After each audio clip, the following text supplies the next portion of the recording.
Hi hello welcome to current TV news. Andhra Pradesh deputy CM Pawan Kalyan garu అధికారుల మీద ఆగ్రహం వ్యక్తం చేశారట. అసలు ఎందుకు ఏంటి దీనికి సంబంధించి ఒకసారి మనం చూద్దాం. జనసేన పార్టీకి సంబంధించి అఫీషియల్ పేజ్లో వచ్చినటువంటిది 50% గ్రీన్ కవర్ ఉండాలని చెప్పాము. గ్రేట్ గ్రీన్ వాల్ లాంటి ప్రతిష్టాత్మక కార్యక్రమాల్లో కూడా ముందుకు తీసుకు వెళ్లరా? పనుల్లో నిర్లక్ష్యం వహించిన కొంతమంది అధికారుల తీరుపై పవన్ కళ్యాణ్ గారు ఆగ్రహం.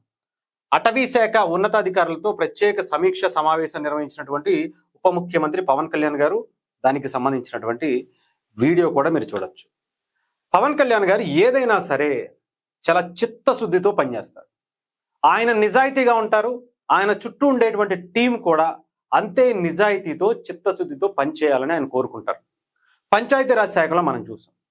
పవన్ కళ్యాణ్ గారు నార్మల్గా మిగతా పంచాయతీరాజ్ శాఖల మంది సంబంధించినటువంటి మంత్రులు పనితీరు గతంలో చాలా మందినే చూసాం. ఈ దేశం కూడా చాలా మందిని చూసింది. ఆంధ్రప్రదేశ్ కూడా చాలా మంది మంత్రులను అయితే చూసినటువంటి పరిస్థితి ఉంది. బట్ పవన్ కళ్యాణ్ గారు వచ్చిన తర్వాత ఆయన ఎంత నిజాయితీగా ఉంటూ నిజాయితీగా అనేక కార్యక్రమాలు చేసుకుంటూ వస్తే ఈరోజు వచ్చినటువంటి రిజల్ట్ చూస్తున్నాంగా. 23 నెలల్లో 19 నేషనల్ అవార్డు వచ్చినటువంటి పరిస్థితి. దేశంలోనే నంబర్ 1 పొజిషన్లో ఆంధ్రప్రదేశ్ పంచాయతీరాజ్ శాఖ ఉన్నటువంటి పరిస్థితి.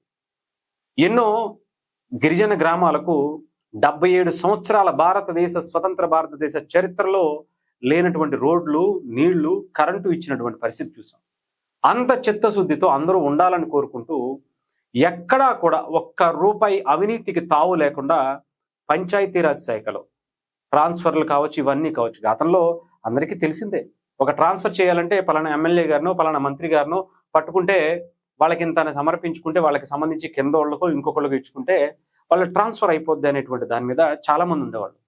బట్ ఆంధ్రప్రదేశ్లో పవన్ కళ్యాణ్ గారు పంచాయతీరాజ్ శాఖ మంత్రిగా వచ్చిన తర్వాత ఒక్క రూపాయి ఆయన శాఖలో ఎక్కడా కూడా ఎవరు కూడా రూపాయి తీసుకోకుండా కొన్ని వందల మంది ట్రాన్స్ఫర్లకు ఆయన శ్రీకారం చుట్టారు. ఆ తర్వాత పంచాయతీరాజ్ శాఖలో చేసేటువంటి వాళ్ళందరూ కూడా ఒక మీటింగ్ పెట్టుకుని మాట్లాడేటప్పుడు ఒక్కొక్కళ్ళు కన్నీటి పర్వతమైనటువంటి పరిస్థితి కూడా చూసాం. ఎమోషనల్ అయిపోయారు. మా సర్వీసులో ఇలాంటి ఒక నాయకుడి దగ్గర మేము పనిచేస్తాం అనుకోలేదు సార్. ఇప్పుడు చూస్తున్నాను సార్, ఇన్ని సంవత్సరాల తర్వాత ఒక పంచాయతీరాజ్ శాఖలో అసలు సిసలైనటువంటి నాయకుడిని చూస్తున్నాం. మాకు ఇప్పుడు జాబ్ సాటిస్ఫాక్షన్ ఉంది. ట్రాన్స్ఫర్లు అవ్వాలంటే అదని ఇదని వాళ్ళ దగ్గర వీళ్ళని కాళ్ళు పట్టుకుని అది చేసుకుని ఇది చేసుకునే వాళ్ళని చూసాం. కానీ ఇలా ఒక్క ట్రాన్స్ఫర్ కావచ్చు, ఒక ప్రమోషన్స్ కావచ్చు, ఒక రూపాయి లేకుండా ఎంత అద్భుతంగా కూడా చేయొచ్చా? మీరు లంచం తీసుకోవద్దు, ఎవరికి లంచం ఇవ్వకుండా మీరు కూడా ఆ శాఖలో ఉండండి అని. అంటే గ్రౌండ్ లెవెల్లో అసలు లంచం తీసుకునేటువంటి పరిస్థితి ఎందుకు వస్తుంది అధికారులకి? వాళ్ళు పై వాళ్ళకి ఇవ్వాలి. అదే కనుక మనం పై వాళ్ళని తీసుకోకుండా ఉంటే వాళ్ళు కూడా అలాగే ఉంటారు కదా, వాళ్ళ కింద వాళ్ళు కూడా అలాగే ఉంటారు కదా అనేటువంటి ఒక ఆలోచనకు పవన్ కళ్యాణ్ గారు శ్రీకారం చుట్టి చేసినటువంటి కార్యక్రమాలను చూసాం. అదే ఇప్పుడు అటవీ శాఖలో కూడా పవన్ కళ్యాణ్ గారు ఒక విప్లవాత్మకమైనటువంటి మార్పులకు శ్రీకారం చుడుతూ అనేక కార్యక్రమాలు ఇప్పటికే చేశారు. ఏ టెక్నాలజీతో అటు అడవులకి సంబంధించినటువంటి జంతువుల సంరక్షణ, అలాగే ప్రజల సంరక్షణ కోసం ప్రత్యేకమైనటువంటి టీమ్స్ని హనుమాన్ రూపంలో ఏర్పాటు చేయటమే కాకుండా ఏఐ టెక్నాలజీతో కూడినటువంటి కెమెరాలను ఏర్పాటు చేసి అటు జనావాసాలకు జంతువులకి సంబంధించి ఎక్కడా కూడా ఇబ్బంది లేకుండా వచ్చేటువంటి కార్యక్రమం. అలాగే ఈ గ్రేట్ గ్రీన్ వాల్ అనేటువంటి కార్యక్రమం 50% గ్రీన్ కవర్తో, అంటే ఏదైతే అటవీ అంత ఏదైతే ఉందో అదంతా కూడా ఎక్కువ పెరగాలి, పర్యావరణం బాగుండాలి అంటే ఇది హీట్ టెంపరేచర్ ఇవన్నీ కూడా తగ్గాలి అంటే మనం దాని మీద ఎక్కువ దృష్టి పెట్టాలి.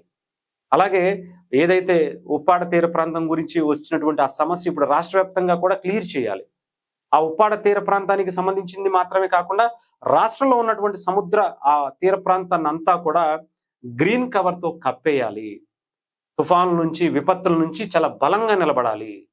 ఎక్కడా కూడా కోతకు గురవ్వకుండా రాష్ట్రంలో ఉన్నటువంటి తీర ప్రాంతానికి ఒక కవర్గా నిలబడాలి అని చెప్పి ఆయన చెప్పారు. అలాగే ఎక్కడికెక్కడ చెట్లు నాటాలి అని చెప్పి 50% ఒక టార్గెట్ ఇస్తే దాంట్లో అలసత్వం వహించినటువంటి వ్యక్తుల మీద, అధికారుల మీద పవన్ కళ్యాణ్ గారు తీవ్ర ఆగ్రహం వ్యక్తం చేసినటువంటి పరిస్థితి. ఏంటి పట్టించుకోరా, ఏంటి ఇలా చేస్తున్నారు అని చెప్పి, నాకు ఇవన్నీ కాకమ్మ కథలు నాకు చెప్పద్దు, నాకు రిజల్ట్ కావాలి.